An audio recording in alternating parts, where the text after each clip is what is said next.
अजीज तलबा और तालबात, Farooq foundation online school के ज़रिए यकसा नसाब के मुताबिक तालीम हासिल करें।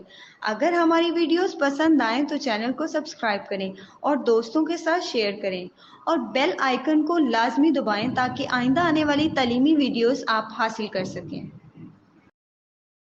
अस्सलाम वालेकुम प्यारे बच्चों, रिकॉर्डिंग नंबर 18 के साथ मैं आपकी खिदमत में हाजिर हूँ।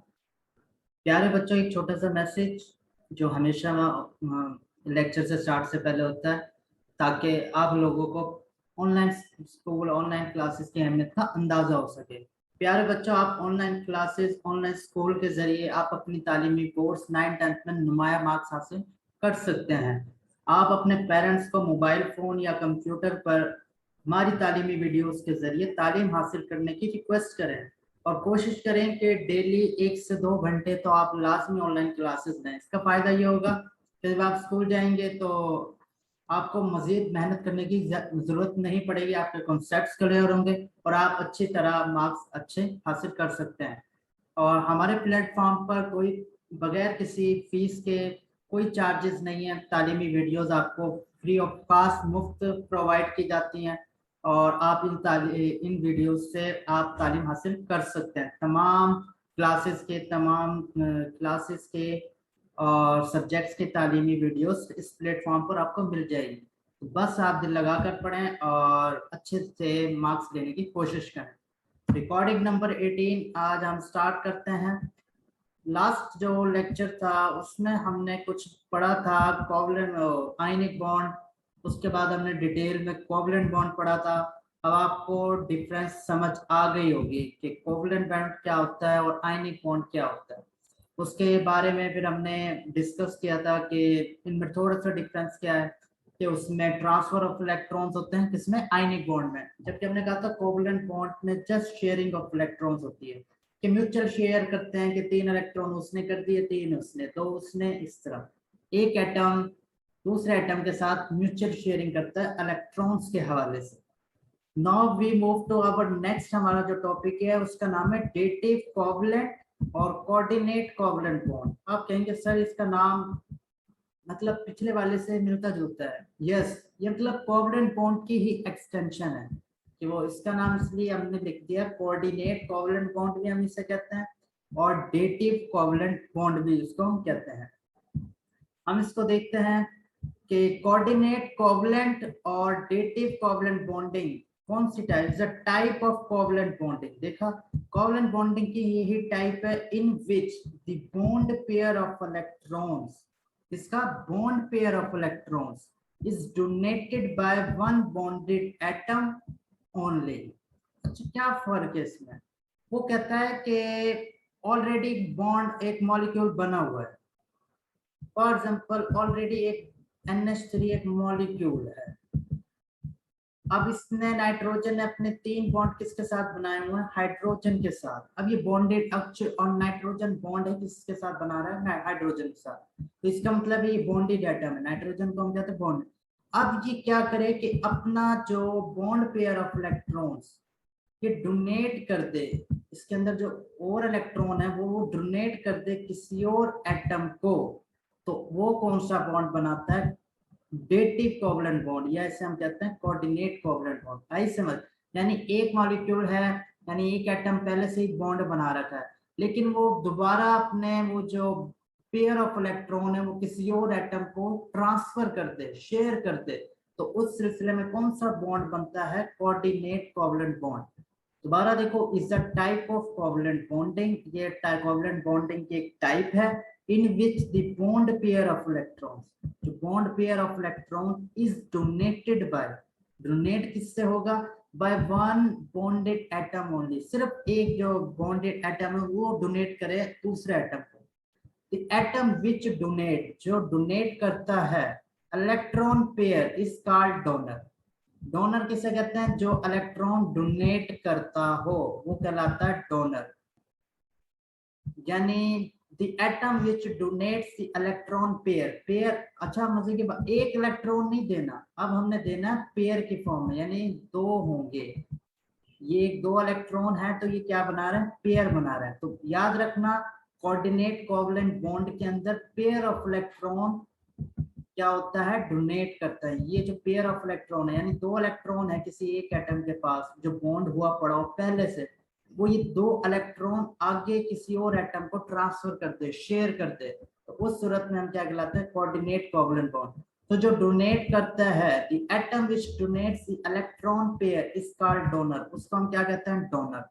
And the atom which accepts the electron pair, और जो इन इलेक्ट्रॉन पेयर को एक्सेप्ट कर रहा हो उसे एक्सेप्टर कहते हैं। यानी जो डोनेट, नाम से जाहिर हो रहा है, जो डोनेट कर रहा है वो डोनर, जो एक्सेप्ट कर रहा है वो acceptor. A small arrow is usually used to indicate the atom and pair of electrons being donated. इसकी एक निशानी है कि हम एक छोटा सा एरो बना देते हैं, जैसे इलेक्ट्रॉन ट्रांसफर, इस एरो को शो करता है कि ये जो इलेक्ट्रॉन है अब ये डोनेट हो चुके हैं, एक एटम से दूसरे एटम पे इलेक्ट्रॉन डोनेट हो चुके हैं। तो कहता है small arrow is usually used to indicate the atom. अब देखते हैं the non bonded electron pair available. अब वो कहता है the non bonded electron pair available on an atom like the one available nitrogen is called lone pair. Lone pair क्या होता है, इसे आप समझोगे तो ये आपको कोऑर्डिनेट कोवलेंट बॉन्ड समझ आएगा, वरना बिल्कुल समझ नहीं आएगा। लोन पेयर होता क्या है, देखो बच्चों, लोन पेयर ऑफ इलेक्ट्रॉन का मतलब होता है ऐसे इलेक्ट्रॉन पेयर जो बॉन्डिंग में हिस्सा ना ले रहा हो, यानी जिसने बॉन्डिंग में हिस्सा नहीं लिया, उसके अलावा जो पेयर बचा हो वो क्या कहलाता है, बॉन्डिंग पेयर, लोन पेयर कहलाता है। नॉन बॉन्डेड, नॉन बॉन्डेड का मतलब यही है कि उसने बॉन्ड बनाने में हिस्सा नहीं लिया। Non bonding pair, electron pair available on an atom, लेकिन एटम के पास मौजूद है अभी, like the one available on nitrogen ammonia. अब देखो नाइट्रोजन का एटॉमिक नंबर है 7, यानी पहले शेल में 2 और आखिरी वाले में 5, ये इसकी इलेक्ट्रॉनिक कॉन्फ़िगरेशन है। तो अगर मैं इसको सब शेल के फॉर्म में लिखूं, 1s आएगा, फिर 2s आएगा, फिर 2p आएगा। मैंने आपको एक चीज बताई थी, सॉरी, कि मैंने आपको एक चीज बताई थी कि s जो होता है उसका एक ही ऑर्बिटल होता है, ये देखो, यानी जो s होता है उसका एक ऑर्बिटल होता है,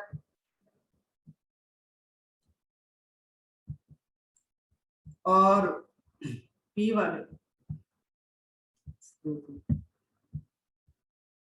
bonding electron pair available on an atom like the one on nitrogen in ammonia is called ammonia NH3 is called lone pair। अब इसके समझने के लिए ये है कि नाइट्रोजन, मैंने आपसे कहा ना कि नाइट्रोजन का 7 एटॉमिक नंबर है, तो उसके इलेक्ट्रॉनिक कॉन्फ़िगरेशन है 2 5, यानी आखिरी शेल में 5 इलेक्ट्रॉन। अब अगर इसको मैं सब शेल के फॉर्म में लिखूं, 1s 2s 2p, तो 1s में 2 इलेक्ट्रॉन आ गए, ठीक है, 2s में 2 इलेक्ट्रॉन आ गए, 4 4 2 2 4 हो गए, बाकी कितने इलेक्ट्रॉन रह गए, 3। अब 2p, याद रखो मैंने कहा था कि जो s होता है s सब शेल, उसका ऑर्बिटल 1 होता है, और जो p सब शेल है उसके 3 ऑर्बिटल होते हैं। तो ये p है बेसिकली। अब p के अंदर 3 इलेक्ट्रॉन आ गए, 4 यहाँ पूरे हो गए थे, तो बाकी p के अंदर 3 इलेक्ट्रॉन हो गए। अब बात यह है कि वैलेंस शेल में कितने इलेक्ट्रॉन है, 7। तो ये देखो 2s और 2p, ये दोनों मिलके वैलेंस शेल बनाते हैं ना, क्योंकि दोनों का नंबर सेम है। मैंने लास्ट टाइम भी ये डिस्कस किया था कि ये जो आखिरी वाले में जो भी है, तो ये एक ही शेल ना, क्योंकि 2s सब शेल डिफरेंट है लेकिन शेल एक है, 2s 2p, तो ये हमारे पास है वैलेंस शेल, ये वैलेंस शेल बना रहे हैं। अब 2p के अंदर 3 इलेक्ट्रॉन है। अब एक इलेक्ट्रॉन बॉन्ड हुआ है हाइड्रोजन के साथ पहले ऑलरेडी, ठीक है, दूसरा इलेक्ट्रॉन बॉन्ड बना लेगा दूसरे हाइड्रोजन के साथ। यू नो वेल के एक इलेक्ट्रॉन है तो दूसरे इलेक्ट्रॉन लेके बॉन्ड बनाएगा, इसमें भी एक इलेक्ट्रॉन है तो दूसरे एटम का इलेक्ट्रॉन लेके एक बनाएगा, ये तीसरा इलेक्ट्रॉन है तो तीसरे वाले हाइड्रोजन का एटम लेके, तो ये इस तरह बॉन्ड बना लिया। अब ये हो गए 3 इलेक्ट्रॉन, 3 बॉन्ड बन गए। अब बात हो गई कि नाइट्रोजन NH3 बच गया। अब मेरी बात सुने, ये वाला जो 2s वाले जो 2 इलेक्ट्रॉन है, ये बॉन्डिंग में हिस्सा नहीं ले रहे। वो क्यों नहीं ले रहे? क्योंकि 2 इलेक्ट्रॉन है ना, एक होता तो वो किसी और एटम के साथ बना लेता। अब ये 2 इलेक्ट्रॉन है इनर शेल वाले, अंदर के सब शेल वाले, ये पार्ट नहीं ले रहा। सिर्फ ये जो आखिरी के जो सब शेल है, ये 3 इलेक्ट्रॉन हिस्सा ले रहे हैं बॉन्ड बनाने के अंदर। तो जो इलेक्ट्रॉन, ऐसा इलेक्ट्रॉन का पेयर जो बॉन्डिंग में हिस्सा ना ले, उससे हम क्या कहते हैं? Lone pair of electron. अब बात समझ आ गई? ये इसको हम क्या नाम देंगे? Lone pair of electron. मतलब ये बॉन्डिंग बनाने में हिस्सा नहीं ले रहा। यही वाला जो पेयर ऑफ इलेक्ट्रॉन है, यही वाला पेयर ऑफ इलेक्ट्रॉन कौन सा बॉन्ड बनाएगा? Coordinate covalent bond. कैसे बनाएगा? ये अपने 2 इलेक्ट्रॉन डायरेक्ट ट्रांसफर कर देगा, जैसे हमने डेफिनेशन पढ़ी थी, by sharing of, by donating pair of electron. तो ये बना लेगा, ये पूरा इलेक्ट्रॉन, ये कोऑर्डिनेट कोवलेंट बॉन्ड बना लेगा। तो आपको लोन पेयर की समझ आ गई कि लोन पेयर का मतलब होता है ऐसे पेयर ऑफ इलेक्ट्रॉन जो बॉन्डिंग में हिस्सा ना ले, डायरेक्ट बॉन्डिंग में हिस्सा ना ले, उसको हम क्या कहते हैं? बॉन्डिंग लोन पेयर कहते हैं। फिर वो लोन पेयर कौन से बॉन्ड बनाने में काम आता है? ये आता है कोऑर्डिनेट कोवलेंट बॉन्ड। यानी जिस एटम या जिस एटम के पास लोन पेयर नहीं होगा, क्या वो ये वाला बॉन्ड बनाएगा कोऑर्डिनेट? आप कहेंगे नहीं सर, वो बना ही नहीं सकता। इसके लिए शर्त क्या है कि लोन पेयर ऑफ इलेक्ट्रॉन का होना जरूरी है, जो वो पूरा का पूरा पेयर ऑफ इलेक्ट्रॉन डोनेट कर सके। ये देखो ना, डोनेट आ रहा है, तो पेयर ऑफ इलेक्ट्रॉन ये क्या कर सके? डोनेट कर सके। ये तो पेयर ऑफ इलेक्ट्रॉन नहीं है ना, एक सिंगल सिंगल सिंगल, तो इन्होंने 3 हाइड्रोजन के साथ इन्होंने बॉन्ड बना दिया। बाकी ये बचा, इसने पार्ट नहीं लिया, ये टेक पार्ट नहीं लिया। अब ये वाला 2 जो पेयर ऑफ इलेक्ट्रॉन है, इसको हम यूटिलाइज करेंगे इलेक्ट्रॉन डोनेट करने में किसी और एटम को। ये हम आगे इसको क्लियर बताएंगे। बस आपको ये बताना था कि लोन पेयर होता क्या है। अब ये देखो, वो कहता है व्हेन अ प्रोटॉन। अब लोन पेयर डोनेट उसे करेगा ना जिससे इलेक्ट्रॉन की जरूरत होगी। यानी पेयर ऑफ इलेक्ट्रॉन में तो 2 इलेक्ट्रॉन है, मैं उससे ही डोनेट करूंगा ना जिसको इन 2 की जरूरत होगी। जिसको 2 की इलेक्ट्रॉन की जरूरत नहीं होगी, मैं उसे नहीं करूंगा। वो कहता है when a proton H approaches molecule with the lone pair of electron, यानी ऐसे मॉलिक्यूल की तरफ अप्रोच करे जिसके पास कौन से पेयर ऑफ इलेक्ट्रॉन है? Lone pair of electron. That lone pair is donated to H positive and a coordinate covalent bond। अब ये H positive का क्या मतलब है? हमें ये पता है कि H positive का मतलब ये हुआ कि हमें पता है हाइड्रोजन के पास 1 इलेक्ट्रॉन होता है। अब समझो इसने 1 इलेक्ट्रॉन था पहले, इसके बाद अब इसने 1 इलेक्ट्रॉन भी लूज कर दिया, तो ये कौन से साइन आ जाएगा इसके ऊपर? हमें पता है जब इलेक्ट्रॉन लूज होता है तो पॉजिटिव चार्ज आ जाता है, तो हाइड्रोजन के ऊपर पॉजिटिव चार्ज आ गया। इसका मतलब है ये पेयर ऑफ इलेक्ट्रॉन अब ये डेफिशिएंट है, अब ये पेयर ऑफ इलेक्ट्रॉन ले सकता है। हमने ये देखा है ना कि हाइड्रोजन को 2 इलेक्ट्रॉन चाहिए आउटर मोस्ट शेल पूरा करने के लिए। अब H पॉजिटिव का मतलब है इलेक्ट्रॉन पे कोई, हाइड्रोजन पे कोई इलेक्ट्रॉन नहीं है। तो नाइट्रोजन क्या करता है? जो NH3 जो मॉलिक्यूल बना हुआ है, NH3 का मतलब है कि नाइट्रोजन ने हाइड्रोजन के साथ भी बॉन्ड बनाया, एक सिंगल डबल, एक और बॉन्ड हाइड्रोजन के साथ, एक और, यानी 3 बॉन्ड बनाए इसने हाइड्रोजन के साथ। अब इसके पास बच गया वही वाला लोन पेयर ऑफ इलेक्ट्रॉन।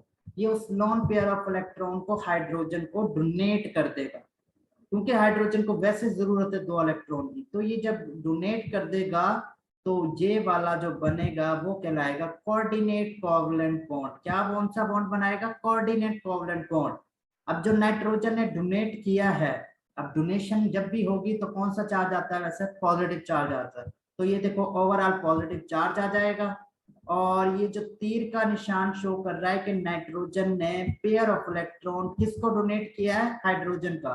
हमने स्टार्ट में भी पढ़ा था कि एरो, स्मॉल एरो शो करता है डोनेशन ऑफ इलेक्ट्रॉन को। तो ये हमारा कोऑर्डिनेट कोवलेंट बॉन्ड यहाँ तक था।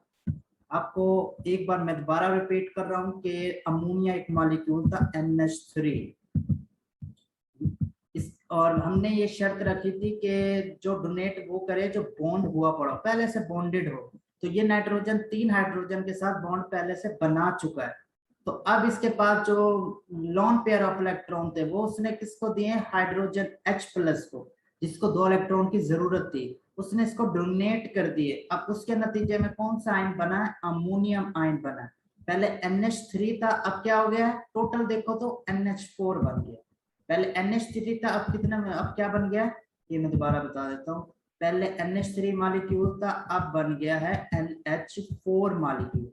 पहले यानी मैं ये कह सकता हूँ 3 हाइड्रोजन के साथ पहले अटैच था नाइट्रोजन, अब जो ये लोन पेयर इसने डोनेट किया एक और हाइड्रोजन को, तो ये क्या बन गया NH4, और प्लस चार्ज हमने यूं लगाया क्योंकि नाइट्रोजन ने लूज किए इलेक्ट्रॉन, डोनेट किए।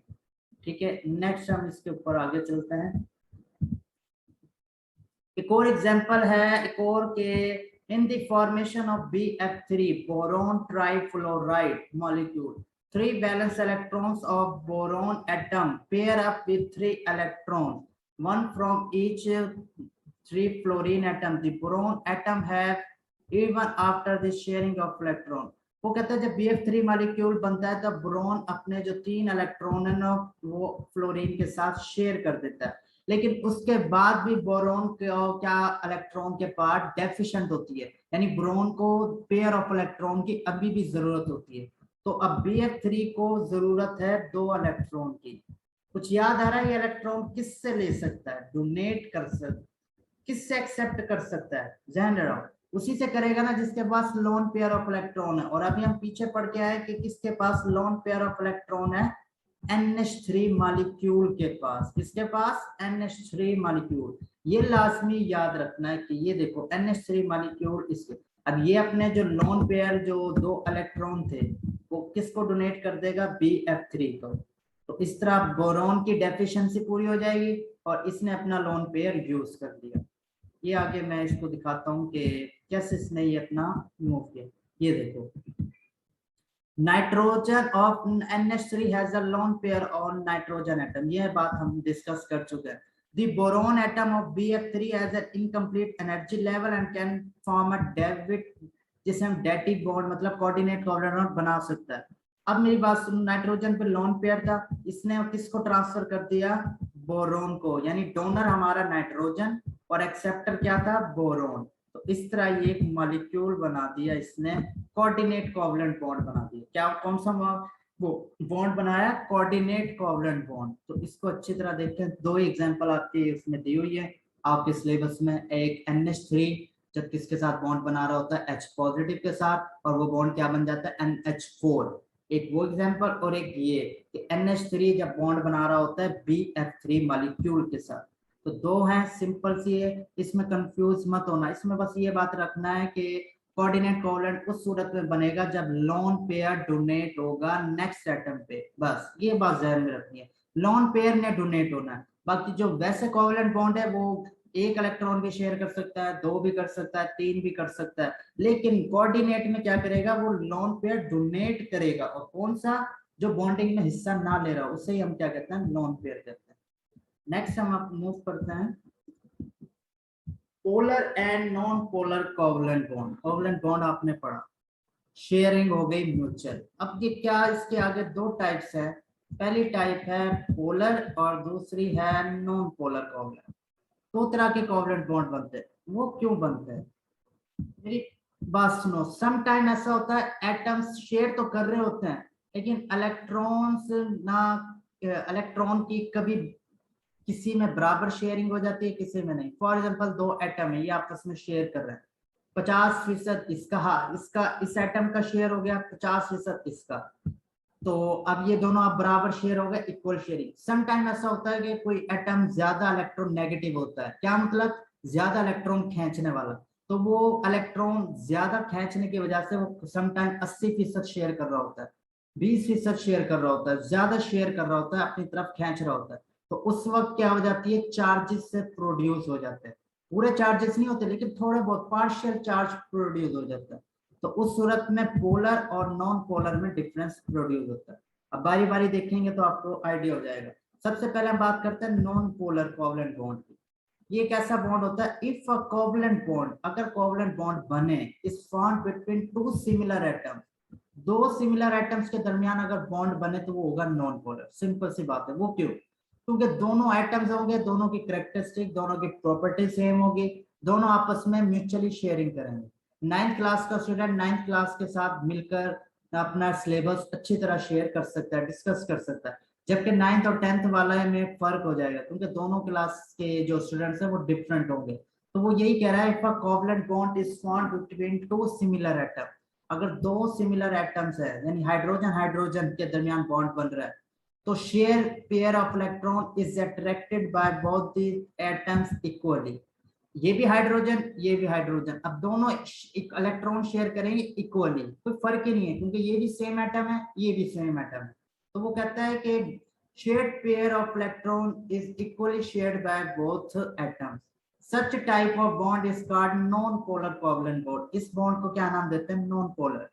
These bonds are formed, ये क्यों फॉर्म्ड होते हैं? by equal sharing of electron। बस जहां भी नॉन पोलर का लफ्ज आए आपने कहना है यहाँ पर इक्वल शेयरिंग हो रही है। क्या हो रही है? इक्वल शेयरिंग, इक्वली शेयरिंग हो रही है। अगर एक एटम 50% शेयर कर रहा है तो दूसरा भी 50% करेगा। नॉन पोलर की ये निशानी है। और नॉन पोलर किसके, नॉन पोलर के हमेशा जो कोवलेंट बॉन्ड बनता है वो सेम एटम्स के दरमियान बनता है। फॉर एग्जांपल एक दो चार, एक क्लोरीन का एटम है, ये भी एक क्लोरीन का एटम है। अब मेरी बात सुने कि अब क्लोरीन ये भी सेम एटम है, क्लोरीन ये भी, दोनों सेम है, कोई फर्क तो नहीं है ना, दोनों एक ही एटम है ना, ठीक है। अब इनके दरमियान जो शेयरिंग ऑफ इलेक्ट्रॉन्स होगी वो बराबर होगी। 50% ये शेयर करेगा तो 50% ये नहीं कि ये ज्यादा अपनी तरफ इलेक्ट्रॉन खींचे, नहीं मुझे इलेक्ट्रॉन ज्यादा चाहिए, या ये वाला एटम की नहीं मुझे इलेक्ट्रॉन ज्यादा चाहिए। देखो ये भी अपना एक इलेक्ट्रॉन बराबर शेयर करेगा, ये भी इलेक्ट्रॉन बराबर शेयर करेगा। अब ये देखो ये चीज प्रोड्यूस हो जाएगी, बराबर शेयरिंग हो गई, इसने भी इलेक्ट्रॉन शेयर कर दिया, इसने भी, कोई परेशानी तो नहीं है। ये तो नहीं है कि ए वाले ने ज्यादा अपनी तरफ खींचा, नहीं, या इस वाले ने ज्यादा अपनी तरफ खींचा। तो ये कहलाती है इक्वल शेयरिंग ऑफ इलेक्ट्रॉन्स। अब आगे चलते हैं, नॉन पोलर की समझ आ गई। नॉन पोलर में एग्जांपल्स आगे दी हुई है हाइड्रोजन की, क्लोरीन। देखो हाइड्रोजन सेम एटम्स है दोनों, क्लोरीन सेम एटम्स है, तो इसलिए इनके दरमियान कौन सा बॉन्ड बनेगा? Non polar covalent bond. अब आता है पोलर कोवलेंट बॉन्ड। पोलर, पोल से निकला है, आपने लफ्ज सुना होगा पोल्स। फिजिक्स में अक्सर आप स्टडी भी करेंगे, पोल्स कहते हैं कि प्लस और नेगेटिव चार्जेस आ जाए, इस तरह के पोल्स बन जाते हैं। अब पोलर कोवलेंट बॉन्ड कब बनता है? If the covalent bond is formed between two different types of atoms. बस सिंपल, कि अगर पोलर कोवलेंट कब बनेगा? जब डिफरेंट एटम होंगे, ये शर्त है। पोलर पोलर कोवलेंट बॉन्ड कब बनेगा? जब डिफरेंट एटम्स आपस में शेयर करेंगे, हेटेरो एटम जिससे कहते हैं। जबकि नॉन पोलर में क्या देखा था हमने? सेम एटम शेयर कर रहे हैं, जबकि पोलर कोवलेंट में different atom. if the covalent bond is formed between two different types of atoms, then the bond pair of electron will not be attracted equally by the bonded atom। वो कहता है जब bond pair of electron होंगे will not be attracted equally by the bonded atom. For example ये 9th class का student है और ये 4th क्लास का स्टूडेंट है, इसका नॉलेज ज्यादा होगा, जबकि 4th क्लास का स्टूडेंट उसका नॉलेज कम होगा। अब इसी तरह जब दो डिफरेंट एटम्स कंबाइन करेंगे, शेयर करेंगे इलेक्ट्रॉन, तो दोनों डिफरेंट एटम है, दोनों की प्रॉपर्टीज अलग है, तो हो सकता है कि एक एटम ज्यादा इलेक्ट्रॉन अपनी तरफ खींचे बानिस्बत दूसरा इलेक्ट्रॉन जिसके, दूसरा एटम जिसकी सलाहियत कम हो खींचने की। तो इस नतीजे में कौन सा बॉन्ड बनता है? Polar covalent bond. यानी दो एटम जब आप, डिफरेंट एटम जब आप आपस में शेयरिंग कर रहे हो, तो उनमें से एक एटम इलेक्ट्रॉन अपनी तरफ ज्यादा खींच ले और एक एटम अपनी तरफ कम खींचे, तो उसके नतीजे में कौन सा बॉन्ड बनता है? Polar covalent bond. यानी ये इलेक्ट्रॉन है। चलो इसको हम आगे डिस्कस करते हैं। ये देखें, एक ये इलेक्ट्रॉन, एक एटम ये है और एक एटम ये है, फॉर एग्जांपल। तो अब डिफरेंट एटम है, ये इसको मैं ए नाम दे दिया और इसको बी एटम। अब दोनों एटम हैं डिफरेंट, अब दोनों शेयरिंग कर रही हैं। अब शेयरिंग करते हुए ऐसा हुआ कि जो बी वाला इलेक्ट्रॉन है, बी वाला एटम, उसने इलेक्ट्रॉन ज्यादा खींच लिए। देखो ये दोनों पहले न्यूक्लियस सेंटर में थे फॉर एग्जांपल, अब जब शेयरिंग की तो देखो बी सेंटर में नहीं रहा, बी अपने कोशिश की कि मैं इलेक्ट्रॉन अपनी तरफ खींच लूं। इसका मतलब ये हुआ कि बी के अंदर ज्यादा पावर है इलेक्ट्रॉन खींचने की बनिस्बत ए वाले एटम के। तो क्या इक्वल शेयरिंग ऑफ इलेक्ट्रॉन हुई? आप कहेंगे नहीं सर, क्यों नहीं हुई इक्वल शेयरिंग? क्योंकि बी के अंदर ज्यादा फोर्स थी कि वो इलेक्ट्रॉन अपनी तरफ शेयर कर रहे हैं अभी भी, लेकिन इलेक्ट्रॉन बी क्या करेगा कि वो ज्यादा शेयर कर रहा है, वो कह रहा है इलेक्ट्रॉन मुझे ज्यादा दो। एक ए की टेंडेंसी इतनी नहीं है कि वो इलेक्ट्रॉन ज्यादा ले। तो अब जो चीज ज्यादा ले रही है, मतलब बी वाला अपनी तरफ ज्यादा खींच रहा है, तो उसके ऊपर कौन सा चार्ज आ गया? पार्शियल नेगेटिव, पूरा नेगेटिव नहीं। ये जो साइन बना हुआ है इसे हम कहते हैं पार्शियल, डेल्टा कहते हैं इसे। हम क्या कहते हैं? डेल्टा। डेल्टा कहते हैं थोड़ा सा चेंज, थोड़ा सा। और इसके ऊपर कौन सा चार्ज आ जाएगा? Partial positive. इसका क्या मतलब हुआ? पार्शियल नेगेटिव का मतलब है कि जो बी वाला एटम है इसने इलेक्ट्रॉन अपनी तरफ ज्यादा खींचा है, इसकी तरफ इलेक्ट्रॉन ज्यादा आया। ए एटम पे पॉजिटिव चार्ज का मतलब यह है कि इसने इलेक्ट्रॉन कम खींचा है, इसके पास इलेक्ट्रॉन कम आया। तो कम आएगा तो कौन सा साइन आता है? प्लस का आता है, पार्शियल पॉजिटिव। और अगर ज्यादा इलेक्ट्रॉन आपकी तरफ आए तो कौन सा चार्ज आता है? नेगेटिव। तो ये इसकी अनइक्वल शेयरिंग होगी, यानी दो डिफरेंट एटम्स, इनमें जो शेयरिंग करेंगे वो अनइक्वल होगी। बी वाला एटम अपनी इलेक्ट्रॉन ज्यादा अपनी तरफ खींचेगा तो उसके ऊपर पार्शियल नेगेटिव चार्ज आ जाएगा, और ए वाला के टेंडेंसी इतनी नहीं है कि वो बी से इलेक्ट्रॉन ज्यादा खींच ले, तो उसके पास कौन सा चार्ज आ जाएगा? डेल्टा पॉजिटिव, या इसे पार्शियल पॉजिटिव भी कहते हैं। आपकी बुक में डेल्टा का लफ्ज लिखा हुआ है तो आप उसे कर ले, डेल्टा पॉजिटिव या पार्शियल पॉजिटिव, यानी पार्शियल नेगेटिव और पार्शियल पॉजिटिव। तो मैं कह सकता हूं कि पोलर कोवलेंट बॉन्ड बनता है तो लाजमी पार्शियल पॉजिटिव और पार्शियल नेगेटिव चार्ज आएगा। क्यों? क्योंकि ये शो करता है कि अनइक्वल शेयरिंग ऑफ इलेक्ट्रॉन्स हो रही है। एक एटम इलेक्ट्रॉन ज्यादा खींच रहा है और एक एटम इलेक्ट्रॉन कम खींच रहा है, तो इसका मतलब है इक्वल तो ना हुआ ना। तो इसलिए पोलर कोवलेंट बॉन्डिंग को अनइक्वल शेयरिंग भी कहते हैं, जबकि नॉन पोलर कोवलेंट बॉन्ड को इक्वल शेयरिंग ऑफ इलेक्ट्रॉन्स कहते हैं।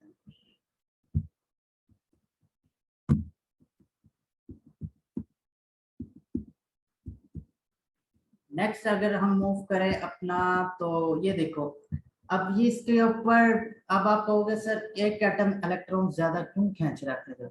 उसका ताल्लुक है इलेक्ट्रॉन नेगेटिविटी से। इलेक्ट्रॉन नेगेटिविटी हमने पढ़ी थी ना, कि एक ऐसा एटम जो शेयर्ड पेयर ऑफ इलेक्ट्रॉन्स को अपनी तरफ ज्यादा खींचे वो क्या कहलाता है? Electron negativity, electron negative atom कहलाता है। यानी ऐसा अगर दो एटम आपस में फॉर एग्जांपल ए और बी आपस में एक शेयर कर रहे हैं, अगर मैं कहूं बी की इलेक्ट्रॉन नेगेटिविटी ज्यादा है, ए की कम है, तो मुझे बताओ इलेक्ट्रॉन कौन ज्यादा खींचेगा? आप कहोगे सर बी वाला एटम ज्यादा खींचेगा। क्यों? इसकी इलेक्ट्रॉन नेगेटिविटी का मतलब है इलेक्ट्रॉन गेन करने की कैपेबिलिटी इसमें ज्यादा, इलेक्ट्रॉन कैप्चर करने की कैपेबिलिटी ज्यादा, ये चाहेगा इलेक्ट्रॉन मेरे पास आए। जबकि ए की इलेक्ट्रॉन नेगेटिविटी कम का मतलब है ए इतना नहीं चाहेगा कि इलेक्ट्रॉन मेरे पास है, उसकी कैपेबिलिटी नहीं है कि वो ज्यादा है।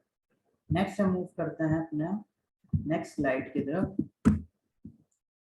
वो कहता है व्हेन, अब ये रीजन दे रहा है, when there is difference of electronegativity between two covalently bonded atom there will be unequal attraction for the bond pair of electron. वो कहता है जब भी दो इलेक्ट्रोनेगेटिविटी वाले डिफरेंट एलिमेंट्स या एटम्स शेयर करें, there will be unequal attraction of bond pair of electron. जब बॉन्ड पेयर जो होते हैं वो अनइक्वली क्या कहते हैं? शेयर करते हैं। ये अभी हमने पीछे पढ़ा, it will result in the formation of polar covalent bond. यानी जो अब मैं एग्जांपल देख रहे हैं HCl है, ये Cl है एटम और ये हाइड्रोजन।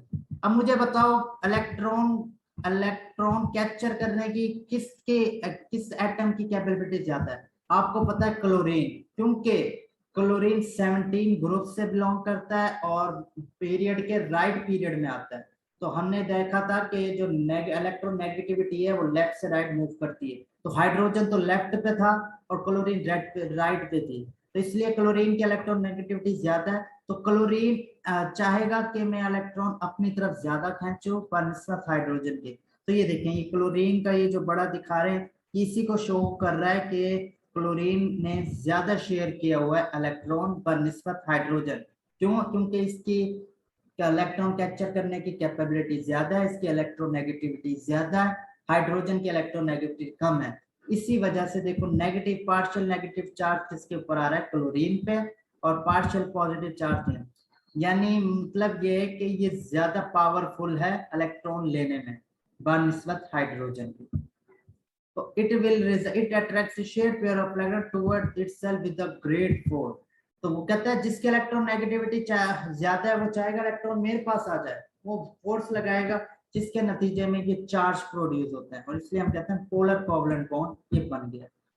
उतनी शेयरिंग ही है, बस फर्क इतना याद रखना कि पोलर कोवलेंट बॉन्ड में एक एटम ज्यादा शेयर कर लेता है, ज्यादा ले लेता है हिस्सा बनिस्बत दूसरे एटम से। क्यों? क्योंकि उसकी इलेक्ट्रोनेगेटिविटी ज्यादा होती है, जिसकी इलेक्ट्रोनेगेटिविटी ज्यादा होती है वो इलेक्ट्रॉन ज्यादा अट्रैक्ट करता है। बस ये चीज आपने याद रखनी है।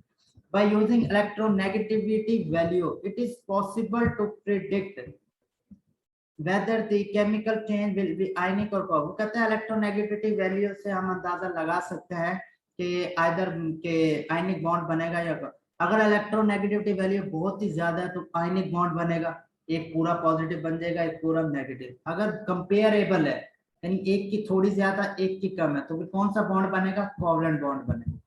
और वो कौन सा होगा? Polar covalent. और कोवलेंट बॉन्ड की दो टाइप्स है ना, नॉन पोलर और a bond formed between elements of high electronegativity and elements of low electron। मैंने बताया था ना सोडियम ग्रुप 1 में था और क्लोरीन था ग्रुप 17 में। अब हमें पता है इलेक्ट्रोनेगेटिविटी क्लोरीन की ज्यादा है या सोडियम की? ऑब्वियसली सोडियम की बहुत कम है और क्लोरीन की बहुत ज्यादा है, क्योंकि हम लेफ्ट से राइट हमने ये पढ़ा था कि जब हम लेफ्ट से राइट की तरफ मूव करें तो इलेक्ट्रोनेगेटिविटी इंक्रीज होती है। तो सोडियम की कम, फिर उससे आगे वाले की ज्यादा, फिर उससे आगे वाले, और एंड में क्लोरीन की सबसे ज्यादा। तो इनमें नेगेटिव इलेक्ट्रोनेगेटिव डिफरेंस इतना ज्यादा होता है कि ये से मजबूरन अपना पूरा इलेक्ट्रॉन क्लोरीन को देना पड़ता है, और इसी वजह से ये आयनिक बॉन्ड बनाता है, कोवलेंट बॉन्ड नहीं बनाता। यहाँ पर ये शेयर नहीं करता, सोडियम क्या करता है? ट्रांसफर कर देता है, क्योंकि उस वक्त क्लोरीन की बहुत ज्यादा होती है। इसलिए हमने कहा था कि ग्रुप नंबर 13 से 17 वाले कोवलेंट बॉन्ड बनाते हैं। याद है ना, हमने कहा था ग्रुप 13 और उनकी क्योंकि इलेक्ट्रोनेगेटिविटी कंपेरेबल होती है। याद रखना, अगर इलेक्ट्रोनेगेटिविटी डिफरेंस ज्यादा हो जाए यानी सोडियम की बहुत कम और क्लोरीन की बहुत ज्यादा, तो कौन सा बॉन्ड बनेगा? Ionic bond. अगर उनकी इलेक्ट्रोनेगेटिविटी थोड़ी बहुत कम है यानी एक की 1 है और दूसरे की है फॉर एग्जांपल 1.7, तो फिर कौन सा बॉन्ड बनेगा? कोवलेंट बॉन्ड बनेगा। तो थोड़ी बहुत फर्क है। लेकिन अगर एक की 1 है और एक की 3 है इलेक्ट्रोनेगेटिविटी डिफरेंस दोनों के दरमियान, तो फिर कौन सा बॉन्ड बनेगा? आयनिक बॉन्ड बनेगा। ये चीज वो कहना चाह रहा है। अब वाटर किसने एग्जांपल दी है? तो वाटर आयनिक बॉन्ड नहीं बनाता, बल्कि कौन सा बॉन्ड बनाता है? Covalent bond. और कोवलेंट बॉन्ड होता है पोलर कोवलेंट बॉन्ड। अब ये हाइड्रोजन है, ये ऑक्सीजन है, ये अब ऑक्सीजन ज्यादा इलेक्ट्रोनेगेटिव है तो ये हाइड्रोजन से इलेक्ट्रॉन अपनी तरफ ज्यादा खींचेगा, इसलिए इसके ऊपर देखो चार्ज है नेगेटिव। इसी तरह इस वाले हाइड्रोजन से भी अपनी तरफ ज्यादा खींचेगा। तो ये हमारा था पोलर कोवलेंट और नॉन पोलर कोवलेंट की डिटेल। लास्ट हमारा जो है वो है मेटेलिक बॉन्ड। मेटेलिक बॉन्ड होता क्या है? A metallic bond is defined, definition याद करो इसकी, कि a metallic bond is defined as a bond formed between metal atoms, कि मेटल के जो एटम्स होते हैं उनके दरमियान। और याद रखें कि मेटल के जो एटम्स हैं वो कौन से होंगे? पॉजिटिवली होंगे। मेटल की जब बात की तो पॉजिटिव की बात करेंगे। ड्यू टू मोबाइल और फ्री इलेक्ट्रॉन इज, दोबारा देखो, the metallic bond is defined as a bond, का बॉन्ड बनता है formed between metal atoms due to mobile और फ्री इलेक्ट्रॉन्स की वजह से जो बॉन्ड बनता है। यानी पॉजिटिव चार्जेस नेगेटिव, उनके अंदर जो इलेक्ट्रॉन्स होते हैं वो नेगेटिव होते हैं, जब वो आपस में अट्रैक्ट करते हैं तो वो क्या बन जाता है? मेटेलिक बॉन्ड बन जाता है। और ये सब किसमें होता है? मेटल्स के अंदर। The different properties shown by metals such as high melting and boiling, ये सबसे ज्यादा हाई मेल्टिंग पॉइंट होता है, गुड कंडक्शन। ये देखो मेटेलिक बॉन्ड इन्होंने दिखाया हुआ है कि ये एटम है, इसके एटम है मेटेलिक एटम्स है, समझ आ गई, यानी इसने इलेक्ट्रॉन लूज किया होगा तो इसके ऊपर पॉजिटिव चार्ज आ गया। अब वो जो इलेक्ट्रॉन लूज किया होगा वो इसके गिर्द घूम रहा है, फ्रीली मूव कर रहा है। इसी तरह दूसरा एटम, उसने भी इलेक्ट्रॉन लूज किया होगा तो उसके ऊपर पॉजिटिव चार्ज है। अब वो वाला इलेक्ट्रॉन कहाँ घूम रहा है, इधर घूम रहा है, ये इसलिए ऐसे है। तो ये सारे एटम है किसके, मेटल के, जो कि पॉजिटिव चार्ज है। और वो अब जो इलेक्ट्रॉन लूज किए थे, अब ये मुझे बात सुनो, ये प्लस है ये नेगेटिव, क्या इनके अंदर अट्रैक्शन होगी, जाहिर सी बात है। तो यही अट्रैक्शन क्या कहलाती है, मेटेलिक बॉन्ड बनाती है। यही अट्रैक्शन क्या कहलाती है, मेटेलिक बॉन्ड। इसके अंदर electrostatic attraction between electrons and metal ions, ठीक है। जबकि आयंस में थोड़ा फर्क ये था कि जब हम उसकी आयनिक बॉन्ड की बात कर रहे थे उसमें दोनों आयंस थे, पॉजिटिव और negative ions lose of electron पे कर रहे थे। जबकि मेटेलिक बॉन्ड होता है कि उसी मेटल के अंदर एटम अपना इलेक्ट्रॉन लूज कर लेता है और फिर उसके साथ फोर्स ऑफ अट्रैक्शन बना के मेटेलिक बॉन्ड बना लेता है। तो मेटेलिक बॉन्ड में ये छोटा सा फर्क है कि बॉन्ड बनता है between metal atoms due to mobile और फ्री इलेक्ट्रॉन्स। मोबाइल और कोई इलेक्ट्रॉन देता नहीं है, वही एटम इलेक्ट्रॉन दे रहा होता है उसी के साथ, ये नहीं कि कोई और आके, अगर कोई और आके इलेक्ट्रॉन देगा तो फिर तो वो दूसरा बन जाएगा, ठीक है। तो इसमें फर्क यही है कि जो एटम मेटेलिक एटम लूज करता है इलेक्ट्रॉन, वो मोबाइल होता है, फ्रीली घूम रहा होता है, फिर उसके साथ जो पॉजिटिव नेगेटिव की जो अट्रैक्शन होती है वो मेटेलिक बॉन्ड बनाती है। तो आप सारे बॉन्ड्स याद करें, एक एक चीज पढ़ें, मैंने आपको क्लियर बताई है डायग्राम्स के जरिए, एक एक लाइन पढ़ें कि ये है क्या मेटेलिक बॉन्ड, इस सब में फर्क देखें, कोवलेंट बॉन्ड क्या होता है, polar covalent bond, non polar क्या होता है, आयनिक बॉन्ड क्या होता है और मेटेलिक बॉन्ड क्या होता है। मेटेलिक बॉन्ड याद रखना मेटल्स के ही अंदर होगा, ठीक है, मेटल से ही शो होता है मेटेलिक बॉन्ड। तब तक के लिए हमारा ये लास्ट टॉपिक था, लेक्चर रिकॉर्डिंग नंबर 18। आगे इसी से आगे हम अट्रैक्टिव फोर्सेस पढ़ेंगे।